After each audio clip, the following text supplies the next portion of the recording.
You eat a large breakfast, you feel bad. You eat upon waking, you feel bad. You snack, you feel bad. Your snacks specifically are chocolates and crisps and brownies, and you feel even worse. Maybe you had toast and they had, well, just a cup of coffee for breakfast. Maybe you had a bowl of pasta for dinner and they had low carb, low calorie, well, whatever they had, salad. Maybe it's time to stop comparing yourself and to start benefiting. Lately, what I eat in a day videos have been getting a lot of bad press. No, not my videos in particular, but what I eat in a day videos in general. And because I've been making them for so long, I thought I'd weigh into the controversy whilst showing you what I eat in a day. Pretty ironic, isn't it?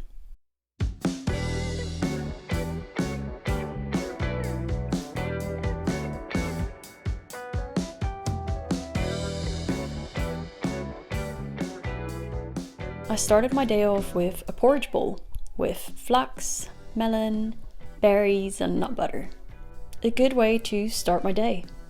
I then snacked on some crisps, and I think this goes a long way to show my first point in what I like about what I eat in a day videos. They can show you what healthy, balanced eating looks like.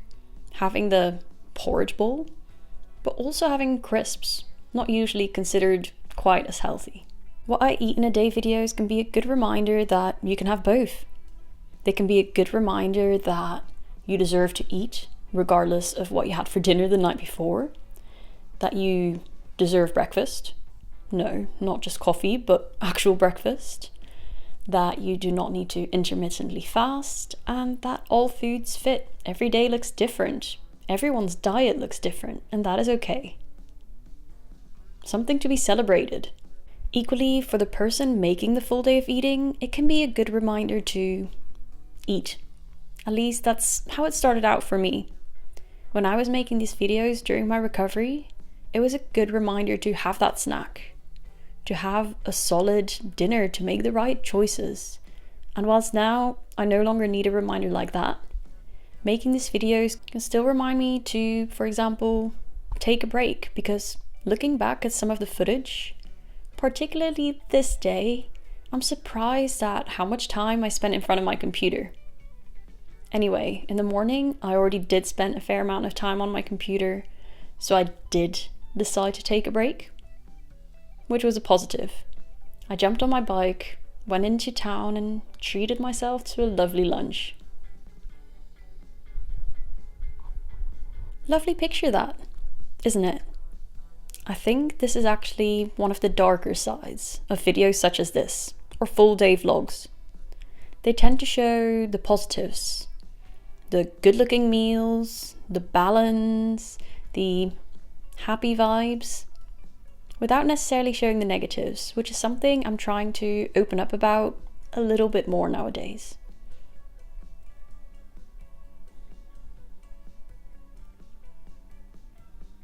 Anyway, by just showing this one-sided ideal, the viewer may start the comparisons. They may start to worry about their own choices and compare their trajectory to that of the person they're watching.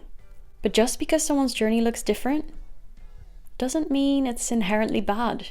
Everyone's journey is and should be different. Everyone's food choices are and should be different. It's something to be rejoiced, not something to be ashamed of. And even if we all did do and eat the exact same things, we still wouldn't all look the same. We still wouldn't have the exact same life, because that's just not how it works. As with everything, it's possible to find a trigger in, well, everything. And I think what I eat in a day videos are somewhat notorious for that. On this particular day, I decided to make a healthy-ish, homemade, high-protein tiramisu. And whilst it was absolutely delicious, I could have opted for a less healthy, more processed, store-bought alternative, which on this particular day I didn't do. Cue comparison. Does this mean that your choice to have a store-bought brownie is suddenly bad? Should you change your mind about that? Should you change your food choices? Well, no. There's other days where I would have gone for the store-bought brownie. Or where I would have devoured an entire chocolate bar and then gone out for pizza. This is just a single day, and it's important to remind yourself of that. If you struggle with that, maybe don't engage in this kind of content, or watch full weeks, or watch several videos by the same content creator to remind yourself that every day does look different. Use that knowledge to your advantage. Use it to justify eating late at night. Use it to justify eating that chocolate bar. To not engage in the intermittent fasting trends. Use it to help yourself rather than to hinder any progress that you might have made. Use what I eat in a day videos as some meal inspiration, a bit of entertainment, but nothing more than that. Focus on your goals and your journey and try to have fun with it. Cue my dinner. I think this is actually one that you should be using as meal inspiration because it's one of my all-time favorites and I make it quite a lot. Pesto pasta, veggies, I had 2 big bowls.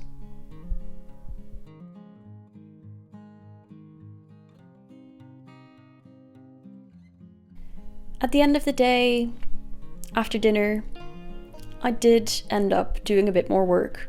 And as I said, editing this footage now has reminded me to maybe take a few more breaks, to not take life quite as seriously. And it's something I'm definitely working on. I didn't really manage it this time, and maybe you didn't manage to not compare yourself. But it's okay. It's a process. It gets easier with time.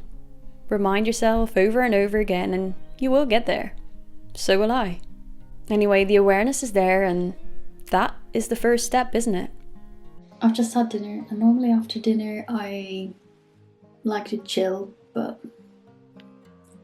I'm gonna do a bit more work against my own advice, and then I think dessert will be another bowl of pesto pasta, and maybe another tiramisu.